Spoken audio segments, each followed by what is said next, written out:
आप देख रहे हैं VP24 न्यूज और मैं सिमरन। अब वक्त हो गया है फास्ट से भी फास्ट खबरों का।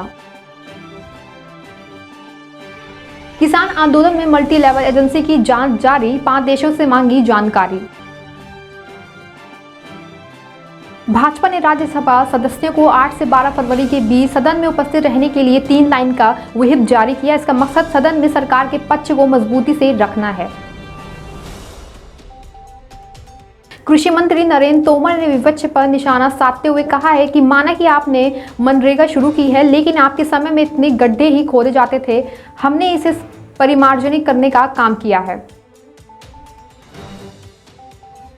भारतीय किसान यूनियन के राष्ट्रीय प्रवक्ता राकेश टिकैत ने कहा है कि 6 फरवरी को होने वाला चक्का जाम दिल्ली में नहीं होगा। उन्होंने समर्थकों से अपील की है कि जो जहां है वहीं चक्का जाम शांतिपूर्वक तरीके से करें। बीएसपी के सांसद सतीश चंद्र मिश्रा ने पार्टी की ओर से कृषि कानूनों को वापस लेने की मांग रखी है। उन्होंने कहा है कि सरकार ठेकेदारी के नाम पर जमींदारी वापस लाना चाहती है। सुप्रीम कोर्ट ने व्हाट्सएप की नई निजता पॉलिसी को चुनौती देने वाली CAIT की याचिका पर विचार करने से इनकार कर दिया है। RBI ने को क्रेडिट पॉलिसी की समीक्षा का ऐलान किया है। RBI ने इस बार भी ब्याज दरों में कोई बदलाव नहीं किया है। आम बजट के बाद उम्मीद लगाए बैठे मिडिल क्लास को एक बार फिर से निराशा हाथ लगी है। दिल्ली के परिवहन मंत्री कैलाश गहलोत ने एक ग्लोबल समिति में इलेक्ट्रॉनिक वाहन नीति पर बोलते हुए कहा है कि दिल्ली सरकार ने शहर में हर 3 किलोमीटर की दूरी पर चार्जिंग स्टेशन स्थापित करने का लक्ष्य रखा है।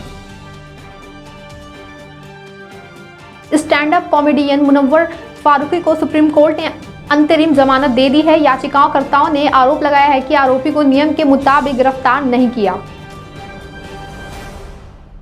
गाजीपुर के विरोध स्थल के पास एक सड़क दुर्घटना में मारे गए किसान की मां और भाई को एक अन्य व्यक्ति के साथ कथित रूप से राष्ट्रीय ध्वज का अपमान करे जाने के लिए उनके परिवार के खिलाफ FIR दर्ज हुई है। आपको बता दें, उनके अंतिम संस्कार का एक वीडियो वायरल हुआ था जिसमें उनका शव तिरंगे में लिपटा दिखाई दे रहा था। लखनऊ के जिलाधिकारी अभिषेक प्रकाश ने कोरोना का टीका लगवाया। साथ ही लखनऊ कलेक्ट्रेट में 14 से ज्यादा सीनियर PCS अधिकारियों ने भी लगवाया टीका। फ्रंटलाइन वर्कर्स के लिए इलेक्ट्रेट में 2 बूथ बनाए गए हैं, जहां फ्रंटलाइन वर्कर्स टीका लगवाकर दे रहे हैं सकारात्मक संदेश। यूपी में कक्षा 6 से 8 तक के स्कूल 10 फरवरी से खुल जाएंगे। वहीं प्राइमरी स्कूलों को 1 मार्च से खोलने जाने का प्लान है। मध्य प्रदेश के गृह मंत्री नरोत्तम मिश्रा ने कहा है कि केंद्र सरकार के 3 नए कृषि कानूनों के खिलाफ दिल्ली की सीमा पर चल रहा किसान आंदोलन टुकड़े टुकड़े गैंग का एक प्रयोग है और यदि सफल हुआ तो ये गैंग संशोधित नागरिकता कानून अनुच्छेद 370 और राम मंदिर के मुद्दे पर भी दबाव बनाएगा। राजस्थान सरकार प्रदेश के अस्पतालों में हॉस्पिटल केयर टेकर के पदों पर शीघ्र योग्यता अभिकर्मियों की सीधी भर्ती करेगी। पश्चिम बंगाल मुख्यमंत्री ममता बनर्जी अंतरिम बजट पेश करेंगी। बंगाल की सियासत में यह पहला मौका होगा जब बनर्जी खुद बजट पेश करेंगी, क्योंकि पिछले कुछ दिनों से आश्वस्त चल रहे वित्त मंत्री अमित मिश्रा ने मुख्यमंत्री को बजट के लिए अधिकृत किया है। भाजपा सांसद निशिकांत दुबे ने झारखंड में बलात्कार, साइबर अपराध और धर्मांतरण के मुद्दे को लोकसभा में उठाया और राष्ट्र में राष्ट्रपति शासन लगाने की मांग की। तमिलनाडु चुनावों से पहले AIADMK सरकार ने कृषि लोन माफ की घोषणा की है। वहीं तमिलनाडु के CM ने घोषणा करते हुए बताया कि 12,110 करोड़ रुपए के लोन माफ किए जाएंगे। RTI से पता चला है कि देश में पिछले 7 जनवरी से सितंबर के बीच अनधिकृत तौर पर रेल पटरियां पार करने के दौरान हुए अलग अलग हादसे में 6,290 लोगों की मौत हुई, जबकि 606 अन्य घायल भी हुए हैं। किसानों के प्रदर्शन को लेकर सचिन तेंदुलकर के ट्वीट से खफा कई केरल वासियों ने टेनिस स्टार मारिया शारापोवा के सोशल मीडिया अकाउंट पर माफी मांगी, जो 2015 में एक इंटरव्यू में एक चैंपियन क्रिकेटर को नहीं जानने के कारण आलोचना का शिकार हुई थी।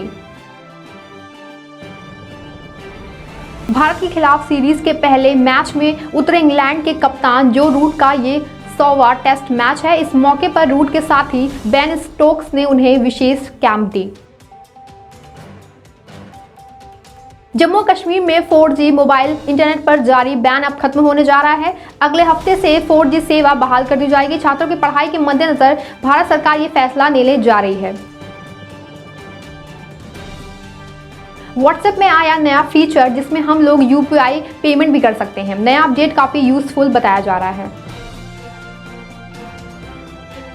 कारोबार की शुरुआत में बॉम्बे स्टॉक एक्सचेंज का सेंसेक्स 417 अंकों की तेजी के साथ 51,041.39 पर खुला। निफ्टी आज 57 अंक की तेजी के साथ 14,952.60 पर खुला। निफ्टी 57 अंक की तेजी के साथ।